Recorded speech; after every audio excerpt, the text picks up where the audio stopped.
3 days of disruption, Telangana State Road Transport Corporation bus services resumed on Saturday morning, bringing major relief to passengers across Hyderabad, especially women and students who were badly affected by the strike.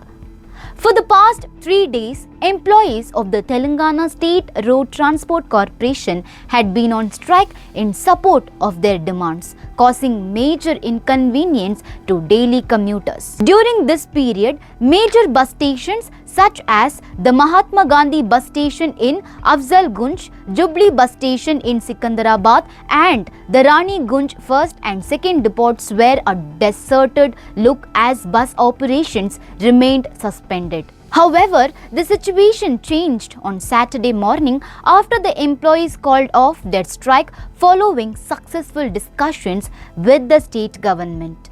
Deputy Chief Minister Mallu Bhatti Vikramarkar held late night talks with the RTC JAC unions at the Secretariat on Friday.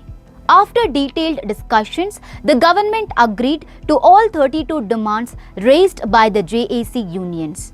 These demands include an 11% PRC, the government's willingness to merge RTC with the state government and approval to conduct elections. Following this assurance, the JAC leaders officially announced the withdrawal of the strike and drivers resumed operating buses from Saturday morning.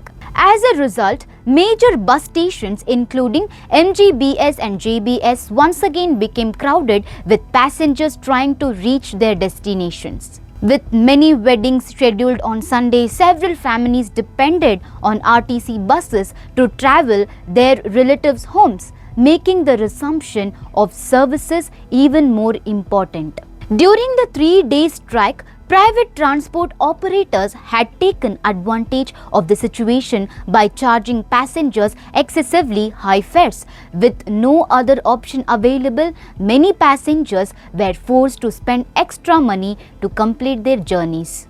The restoration of TGSRTC services has now brought much needed relief and normalcy back to public transport in the city. Can the government ensure that passengers will not face such hardships again during future transport disputes?